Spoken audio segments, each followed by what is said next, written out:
Halo teman-teman, kali ini saya beserta teman-teman saya akan menjelaskan tentang sistem kerja kulkas.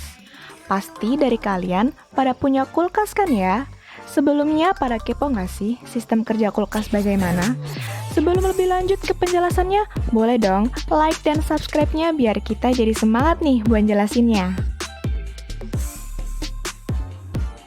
Sistem kendali merupakan kumpulan alat yang digunakan untuk mengendalikan, memerintahkan, atau mengatur keadaan dari suatu sistem.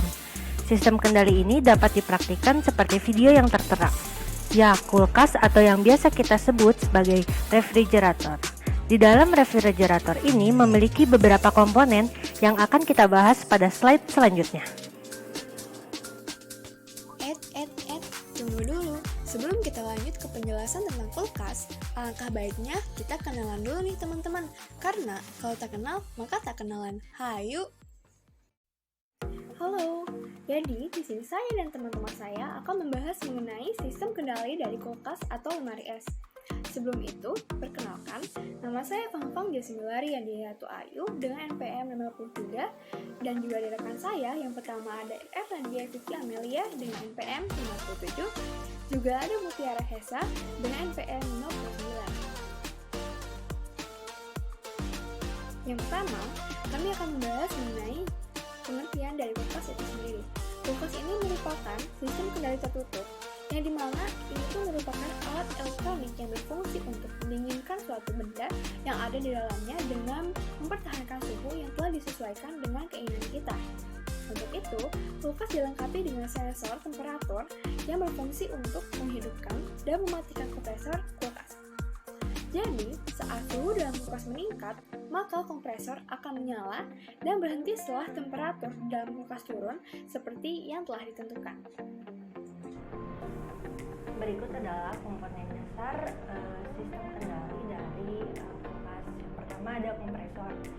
Kompresor berfungsi untuk memompa refrigeran atau bahan pendingin ke seluruh bagian kulkas. Yang kedua ada evaporator. Berfungsi untuk menyerap panas dari benda yang dimasukkan ke dalam kulkas. Yang ketiga ada expansion valve.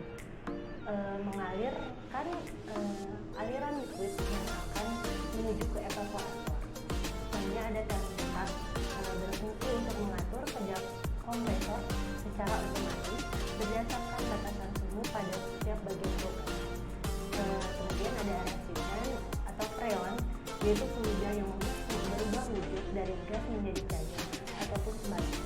Yang terakhir ada kondensor, alat penukar kalor yang berfungsi untuk membuang gas. Selanjutnya ada sistem kontrol dari bagian kerja kulkas. Yang pertama input berupa sensor, yang kedua controller berupa kontrol mekanik termostat, yang ketiga fan atau bebannya berupa kompresor, keempat outputnya berupa suhu udara, dan umpan baliknya kan sensor suhu. Untuk selengkapnya akan dijelaskan di slide berikut ini.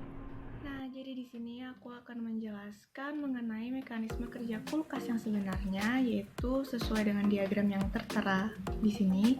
Itu ada masukan atau input, itu adalah setting suhu, kemudian ada controller sebagai skalar mekanik termostat, kemudian ada fan atau beban sebagai kompresor, dan juga ada keluaran atau output yaitu sebagai suhu pendingin.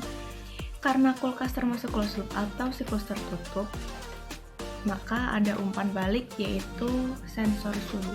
Nah, aku akan menjelaskan mengenai cara kerjanya gimana.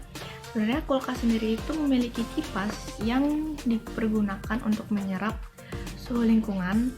Karena suhu lingkungannya panas, jadi diserap oleh kipasnya itu, yang kemudian akan memasuki ke bagian evaporator untuk dievaporasi, kemudian hasilnya adalah vapor.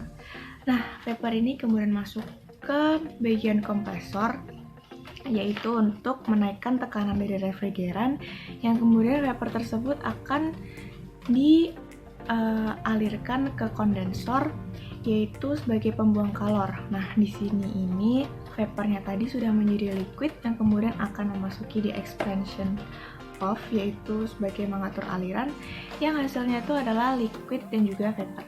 Kenapa ada vapor lagi? Karena ini siklus tertutup, jadi kita kembali lagi ke siklus yang pertama tadi, yaitu siklus evaporator. Si vapornya ini nanti juga akan dievaporasi lagi. Nah, untuk liquidnya gimana? Untuk liquidnya ini akan menjadi output, yaitu sebagai suhu pendinginnya. Nah, mungkin sekian saja yang bisa saya jelaskan dan juga teman-teman saya jelaskan. Kurang lebihnya mohon maaf. Wabillahi taufiq wal hidayah. Wassalamualaikum warahmatullahi wabarakatuh.